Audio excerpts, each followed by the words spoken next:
These days, it's cool to call yourself an entrepreneur, but the real entrepreneurs strive for continuous improvement, innovation, and willing to take risks of detrimental proportions. Join me as we meet the people that are making this happen.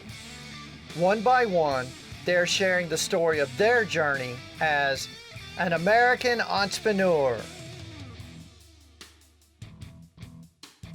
In this episode, we're going to revisit 3 entrepreneurs that came on this channel previously, and they're going to share the experience they learned throughout their journey. And be rest assured, no celebrity entrepreneurs here, just people like you and I.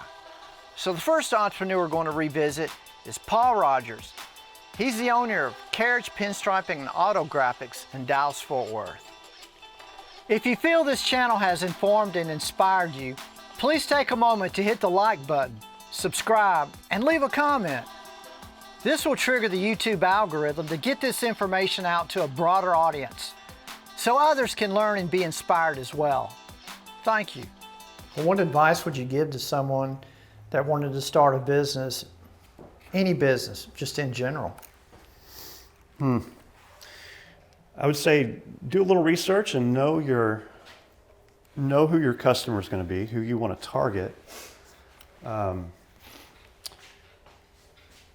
Have a business plan, and I mean, not just all the numbers, but have a business model in mind that you're gonna use as an approach. A lot of people will kind of start willy-nilly with a small business and just spin their wheels a lot. I love Paul's advice. You'd be surprised how often people do start a business and just kind of go in nilly-willy. But you've got to put together a strategy, a plan of attack to optimize your exposure to gain those new customers or clients. So when you're thinking about whatever kind of business you're in, make sure you just go in with a solid plan. Our next entrepreneur is Ben Sharon, owner of Wreck Shop Skate Shop in Dallas, Texas. What were you doing before you opened skateboard shop? I was doing valet parking. Really? Yeah. Still did continue to do valet parking even after I opened my business. I did that's valet evenings, parking. I guess nights and yeah, evenings. Yeah, it was opposite hours, When you open a business, don't plan to make money right off the bat. Expect to work another job. Don't think you're just going to open up and it's going to be like, this is going to pay all my bills and this and that. You got to open thinking like, try to break even. That's your whole goal. At least that was my mindset. Nobody told me, nobody explained to me how to open a business, but that was my mindset. If we can just pay the rent and keep the lights on, I'm happy. It was just a side gig for us, just something fun to do during the day.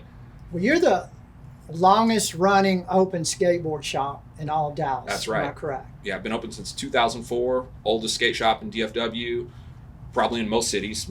Haven't had skate shops this long. From what I understand, like the lifespan of a skate shop is around 3 to 4 years, and then that's it. A lot of shops get in, not just in skate, but in any kind of business, they get in over their head with a big lease, and they don't expect the ups and downs, and that'll sink a business. If you keep your overhead low. How did you survive this? What are some of the tactics you used to survive this?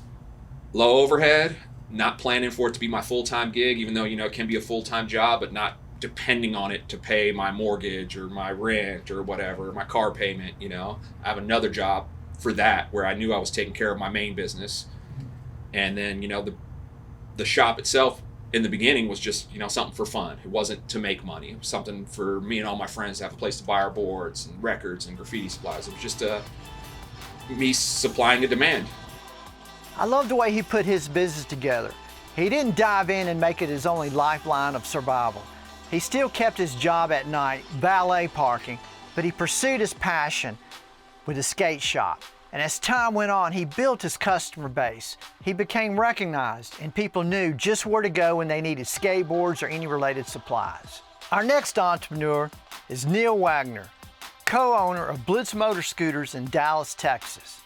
And so you want to make pretty good margin so you can cover your overhead. And so I've seen it where a lot of dealers that are still wet behind the ears, they will, they'll discount at the wrong time, and they're not usually on the map a year and a half later because they've spent all their money trying to stay open.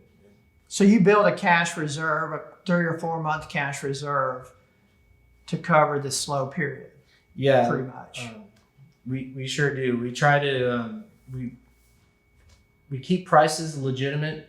And when people try to haggle, it's in this industry, you get haggled a lot. They don't haggle people at Best Buy, but they'll come to a motor scooter dealer and try to talk you out of your entire margin. And we got bills to pay. We got to import these and service them. We got to tag them. And I can't hide from tax people because I do title work at the tax office constantly. So we have to pay it, Well, also too, you've got rent. I mean, you've got overhead to pay for. A lot of people just don't realize that.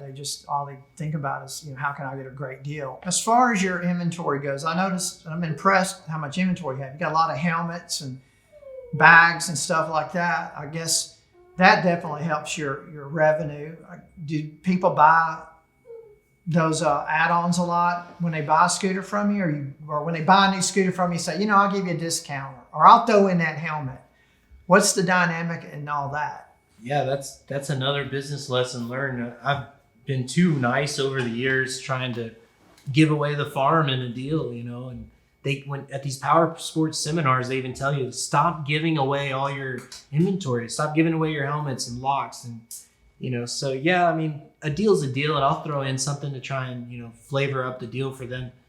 But at the same time, you should really charge for helmets and locks. And I've got them here though. I carry nice backpacks and helmets, and it is what it is. I don't want to not carry those. So I try. Is there a good markup on it? Yeah, their margin is, it's just like any other business margin. But then again, it's hard for small businesses sometimes to just get what they're worth, and so you got to stick to your guns and don't let people talk you out of what's rightfully your margin. They don't go into Target and say, well, I'll give you $20 less for this comforter set, Well, you do get a lot of people shopping around, which there's nothing wrong with that, but they'll say, well, across town, I can get this, and they're going to throw in a helmet. Yeah, there's a lot of deceptive buyers that will do that. They'll try and pit dealers against each other, calling up, every dealer in town trying to get the best deal. I let them walk. Let them walk. Well, that's why you're still in business. Right. If you want to save $100 that bad that you want to drive all the way to Colleyville, go ahead. Right. I know the people in Colleyville, and they're good people. They'll take care of you. Don't worry about it. So it is what it is. I love the way Neil has learned over time to not give away your profits. People will always come and try to vet dealers against dealers, or whatever your business is. They'll tell you they can get it cheaper over here or over there. And I love the way Neil said, go over there and get it. He's been in business for a long time, and there's a reason for it. These people that give away their profits, they end up having to close their doors. And these hagglers out there, they don't care about anything but just trying to get the best deal.